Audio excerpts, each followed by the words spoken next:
You go to sleep broke. You wake up with $4.7 billion in your account. No warning, no explanation, just a number on a screen that shouldn't exist. This is what happens next. Level 1. The morning, everything changes.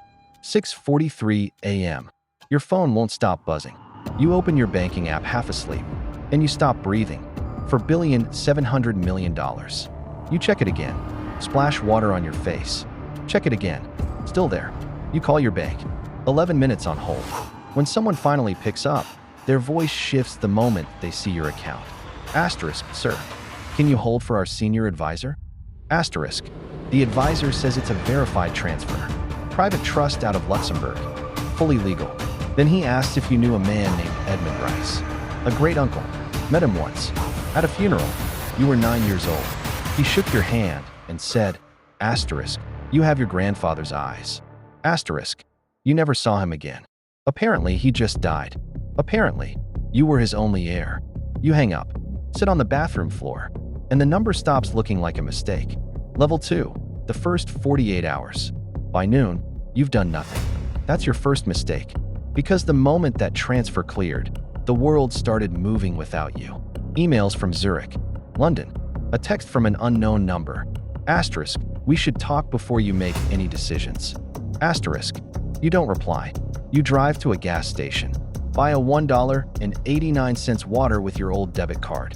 Stand in the parking lot in yesterday's clothes, staring at nothing. That evening you tell your best friend. He goes quiet for a long time, then says, asterisk, don't touch anything yet. Asterisk, smart. But by midnight, a financial journalist has already filed a request for comment on the Rice estate transfer. You're not a person anymore. You're a story. Level 3, learning the rules. Day 3, you hire a real lawyer. Not Google. A referral. Someone who starts the call with, asterisk, nothing over email.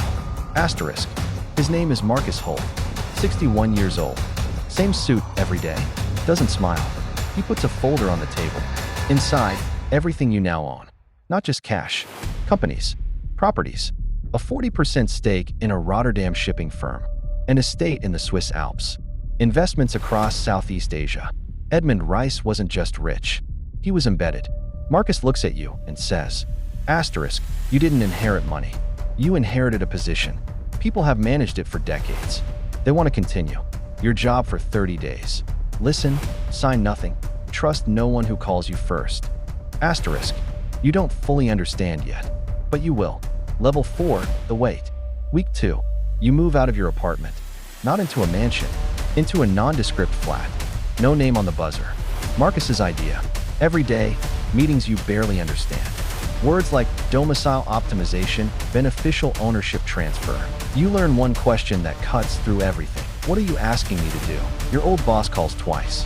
You don't pick up. Your mother calls. You do. You tell her you came into some money. She doesn't push, but you hear it in her voice. Relief so deep it breaks something in your chest. She's been drowning in debt since your father died. That night, you transfer $2 million to her account. Just one message, you don't owe anyone anything. She calls crying at 7 a.m. That's the first moment it feels real. That's also the moment you realize you can do this for anyone, anytime. And that feeling is the most dangerous thing you've ever touched. Level 5, power starts feeling normal. Month 2, Geneva, you have a driver, an assistant, a security consultant who sweeps every hotel room before you enter. You didn't ask for any of it. It was just arranged. And you let it happen. The meetings get sharper. You start understanding them. You start asking better questions. One afternoon, Marcus gives you a single nod across the table. It means more than it should. Your Rotterdam shipping company has a dispute. Your legal team wants to apply pressure through a subsidiary lender you own, through 2 shell layers. You ask what that means in plain terms. They explain. You say, go to arbitration. Sell the lender's stake. Marcus looks up. $40 million in unrealized gains. I know. He closes his folder. Good. Keep thinking like that. That night by the lake, you feel something new. Not power. Not fear. The feeling of being in a game where the rules only apply to you if you choose to follow them. Level 6, the people who find you. Month 3, they come quietly. Dinner invitations from political insiders. A gala with 3 heads of state in attendance. A weekend on a yacht in the Maldives. belonging to a man whose name appears in 3 separate geopolitical stories. You go. You watch. You notice who watches you back. One man introduces himself as Vasil. Foundation work in Central Africa. Warm, genuine sounding. Afterward, Marcus pulls you aside. 7 words. Do not take any meetings with Vasil. Asterisk. You don't ask why. You don't need to. Because you're learning the real truth about extreme wealth. Money doesn't give you power. It makes you a piece on a board. And that board was in play long before you arrived. Level 7. The leak. Month 6. Someone talks. A Frankfurt journalist publishes your name. 1 photo. Outside a building in Vienna. By morning, 4 outlets pick it up. By afternoon, 140,000 search results. Your name. Your face. Marcus isn't panicked. He's worse. He's still. This was managed, he says. Asterisk, someone gave them exactly enough. Nothing damaging. Just enough to make you visible. He looks at you to see how you react. You think about Vasil. The yacht. Every room you walked into for 3 months. Someone has been watching you this whole time. Marcus stands. Buttons his jacket. Asterisk, you do nothing. No statement. No interviews. You become boring. And if they push harder, we push back. Quietly. Through channels they won't see coming. He walks to the door. Welcome to the real party, he says.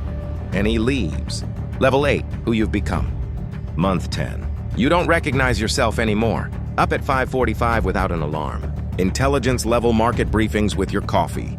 No more apologies in meetings. No more second-guessing. Last week, you caught a $90 million exposure error that 2 senior analysts missed. Marcus said, Edmund would have done the same thing. You're still not sure if that's a compliment. Your mother is in Portugal, laughing more than you've heard in years. That still matters. But here's what keeps you up at night. You are not scared anymore, and you don't know if that's growth, or if it's the first thing you should actually be terrified of. Final level, the cycle. Month 12, Singapore. Across the conference table, a young woman. Late 20s, sharp, nervous but hiding it. She's just been told she's the sole heir to an estate from a relative she barely remembers. The lawyers are explaining the numbers. She's not listening. She's staring at the wall, the same way you stared at your bathroom ceiling. After the meeting, she pulls you aside. She doesn't know who you are. Just another suit in the room, she asks. Is it always going to feel like this?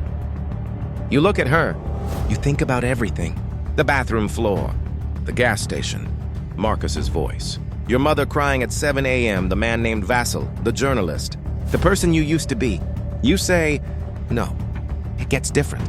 You don't tell her if different is better. You don't warn her about the board. You just walk back inside. Next meeting starts in 4 minutes. And you're not done yet. The money didn't change your life.